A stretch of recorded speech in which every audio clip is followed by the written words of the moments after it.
Hello guys, स्वागत है आप लोगों का हमारे चैनल हैकरएक्स हैकर में। तो पिछली वीडियो में गाइस हम लोगों ने बात किया था रिलेशनल ऑपरेटर्स के बारे में, जिसे हम लोग कहते हैं कंपैरिजन ऑपरेटर्स, जहां पे हम लोगों ने देखा था गाइस कि हम लोग कंपैरिजन ऑपरेटर्स को किस तरीके से यूज़ कर सकते हैं, बेसिकली उसका आंसर किस तरह आता है। और साथ ही साथ हम लोगों ने ये समझा कि हम लोग कंपैरिजन ऑपरेटर्स को कब यूज़ कर सकते हैं। मतलब मान लीजिए कि अगर किसी एक्सप्रेशन में कंपैरिजन ऑपरेटर्स है तो उनको कब सॉल्व करेंगे, मतलब वो कब एग्जीक्यूट होगा। तो अगर आप लोगों ने अभी भी वो वीडियो नहीं देखा है तो मैं रिकमेंड करता हूँ गाइस आप लोग जाके उस वीडियो को देख लीजिए, क्योंकि हर एक वीडियो जो कि मैं बना रहा हूँ गाइस वो एकदम कंटिन्यूअस वीडियो है। मतलब कोई भी लिंक नहीं, मतलब कोई भी अनलिंक नहीं है, सब लिंक है, तो आप लोग देख लीजिए। सो इस वीडियो में गाइस हम लोग बात करने वाले हैं लॉजिकल ऑपरेटर्स के बारे में कि क्या है लॉजिकल ऑपरेटर्स और इसका बेसिकली यूज क्या है। चलिए बात करते हैं। So without missing any more time with your host and let's begin guys. तो क्या है ये लॉजिकल ऑपरेटर्स? देखिए, लॉजिकल ऑपरेटर्स को सही से समझने के लिए हमें पहले जानना पड़ेगा कि ये बुलियन लॉजिक क्या है। अगर डायरेक्टली कहूं तो गाइस बुलियन लॉजिक एक ऐसा लॉजिक है जिसका कि रिजल्ट ट्रू एंड फॉल्स में आता है, यानी कि 0 एंड 1 के फॉर्म में आता है। अगर एग्जांपल से कहूं तो ये कुछ इस तरीके से होगा। मान लीजिए कि मुझे खेलने जाना है, तो अगर आज बारिश होगा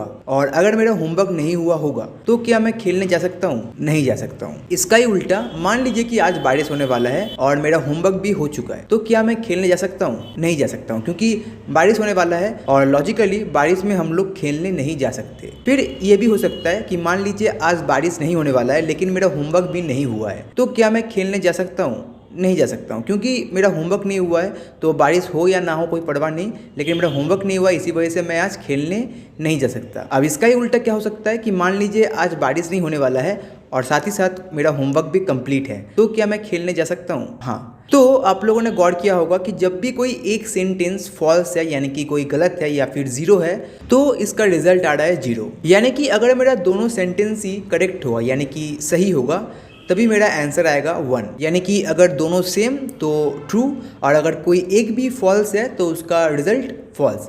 और इस लॉजिक को हम लोग कहते हैं एंड लॉजिक। तो इस चीज़ को अगर मैं ट्रूथ टेबल में डिस्कस करूं या फिर रिप्रेजेंट करूं तो ये कुछ इस तरीके से होगा। दो वेरिएबल है ए बी, और अगर दोनों वेरिएबल के अंदर फॉल्स है यानी कि 0 है, तो अगर हम लोग इसका एंड करेंगे इसका आंसर आएगा 0। अगर हम लोग एक वेरिएबल के अंदर देते हैं ट्रू यानी कि 1 और दूसरे वेरिएबल के अंदर देते हैं 0 यानी कि फॉल्स, तो इसका रिजल्ट होगा फॉल्स, क्योंकि यहाँ पे एक 0 है तो इसका रिजल्ट होगा फॉल्स। मान लीजिए कि बी के अंदर 1 है और ए के अंदर 0 है, लेकिन ए के अंदर 0 है, इसी वजह से इसका रिजल्ट होगा फॉल्स। जस्ट ये ट्रू तभी होगा जब दोनों वेरिएबल के अंदर ट्रू होगा, यानी कि 1 1 होगा, यानी कि ए में भी 1 है बी में भी 1 है, तो दोनों वेरिएबल के अंदर 1 है, इसी वजह से इसका रिजल्ट होगा 1।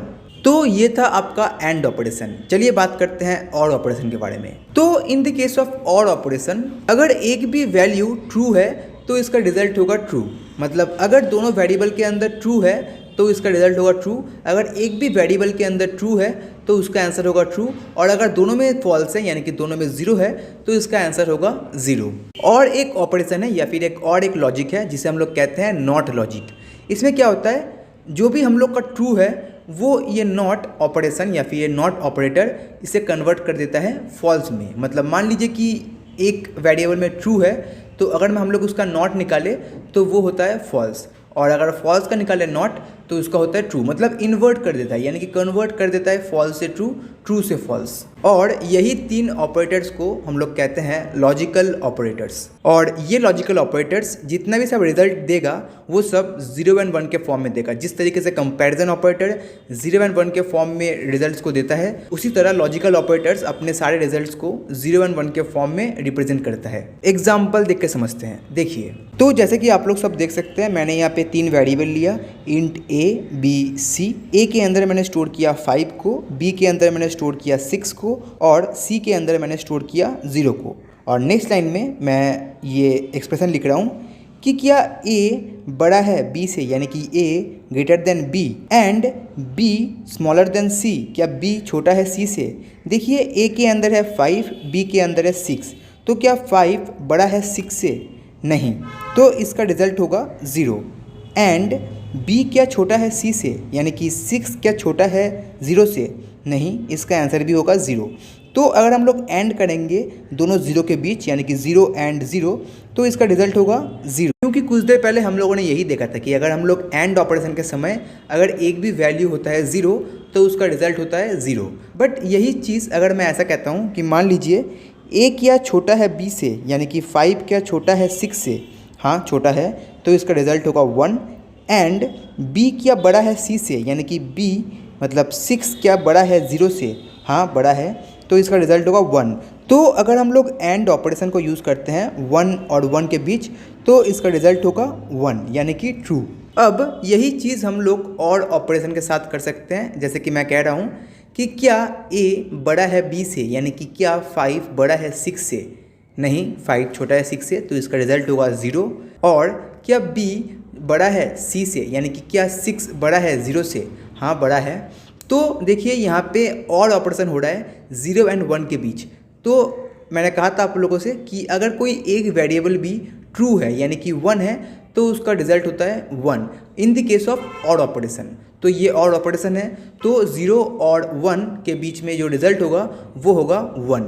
और अगर मैं इस चीज़ को ऐसा कहता हूँ कि मान लीजिए कि क्या 5 बड़ा है 6 से, मतलब क्या a बड़ा है b से, नहीं 0, मतलब इसका रिजल्ट होगा 0। और क्या b छोटा है 0 से, मतलब क्या 6 छोटा है 0 से, नहीं, तो ये भी हुआ आपका 0। तो 0 और 0 मतलब 0 एंड 0 के बीच अगर हम लोग ऑड ऑपरेशन करते हैं तो इसका रिजल्ट होता है 0। ठीक है, तो ये था आपका ऑड ऑपरेशन और ये था आपका एंड ऑपरेशन। अब चलिए बात करते हैं लास्ट ऑपरेटर के बारे में, और वो है आपका नॉट ऑपरेटर। देखिए नॉट ऑपरेटर बहुत ही सिंपल ऑपरेटर है, मतलब इसका इतना कोई ज़्यादा खास नहीं है।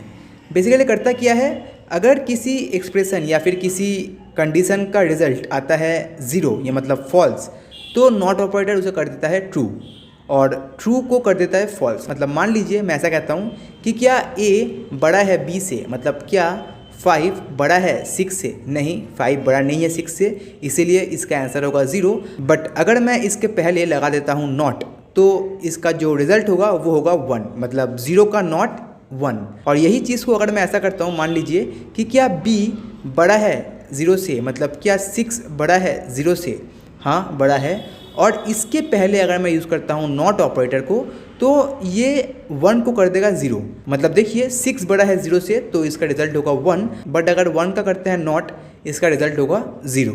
तो आप लोग कुछ इस टाइप के प्रॉब्लम्स को देखिए और गेस कीजिए इसका आउटपुट क्या होगा। इस प्रॉब्लम के आउटपुट को फाइंड करने से पहले आप लोग ये ज़रा समझ लीजिए कि अगर किसी एक्सप्रेशन में नॉट ऑपरेटर है तो उससे हम लोग सबसे पहले यूज़ करेंगे, मतलब पहले आपका नॉट ऑपरेशन होगा, फिर आपका एंड ऑपरेशन होगा और फिर आपका ऑड ऑपरेशन होगा। मतलब अगर किसी एक्सप्रेशन में ये तीनों हैं तो पहले नॉट होगा, फिर एंड होगा, फिर ऑड होगा। हम लोग इस एग्जाम्पल में इसे समझते हैं। देखिए, तो जैसा कि आप लोग सब देख सकते हैं यहाँ पे ये कुछ एक्सप्रेशन है, नॉट ए और A greater than B and B greater than A और सी इक्वल इक्वल यानी कि इक्वलिटी टू 0। तो इस एक्सप्रेशन का आउटपुट क्या होगा? देखिए इस एक्सप्रेशन में सबसे पहले है आपका नॉट, तो हम लोग पहले नॉट को यूज़ करेंगे, मतलब नॉट को पहले सॉल्व करेंगे। तो ए नॉट, ए के अंदर क्या है? ए के अंदर है 5, तो 5 का नॉट, 5 क्या होता है? ट्रू, तो 5 का नॉट है आपका फॉल्स यानी कि 0, तो ए नॉट का रिजल्ट होगा 0। तो ये एक्सप्रेशन कुछ इस तरीके से होगा, 0 और A greater than B and B greater than A और सी इक्वल इक्वल 0। अब इस एक्सप्रेशन में कहीं पे भी नॉट ऑपरेटर नहीं है, तो अब हम लोग करेंगे एंड ऑपरेशन।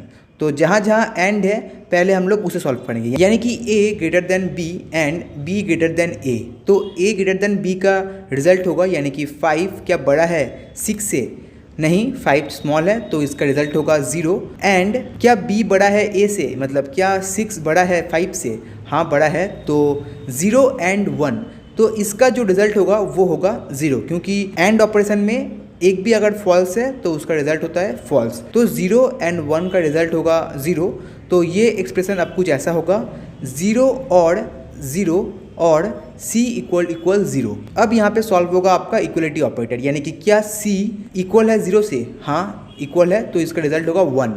तो नेक्स्ट लाइन में ये कुछ ऐसा होगा 0 और 0 और 1, यानी कि तीनों में और हो रहा है। तो देखिए और ऑपरेशन में अगर एक भी ट्रू है यानी कि एक भी अगर 1 है तो उसका आंसर आएगा 1। तो 0 और 0 और 1 तो 1 है, इसीलिए इसका आंसर होगा 1। तो इस तरीके से हम लोग लॉजिकल ऑपरेशंस के क्वेश्चंस को या फिर प्रॉब्लम्स को सॉल्व करते हैं 0 एंड 1 के फॉर्म में। देखिए हो सकता है कि आप लोगों को थोड़ा प्रॉब्लम हो रहा हो लॉजिकल ऑपरेटर्स को समझने में, बट आप लोग टेंशन मत लीजिए। ये देखिए जो ऑपरेटर्स है ये हम लोग ऐसे ही जस्ट देख रहे हैं, मतलब जस्ट हम लोग अवेयर हो रहे हैं कि ये सब ऑपरेटर्स का यूज़ क्या है, इसका एप्लीकेशन क्या है, मतलब ये बेसिकली किस तरीके से काम करता है। इसका हम लोग एप्लीकेशन देखेंगे जब हम लोग बहुत सारा प्रोग्राम्स बनाएंगे तब।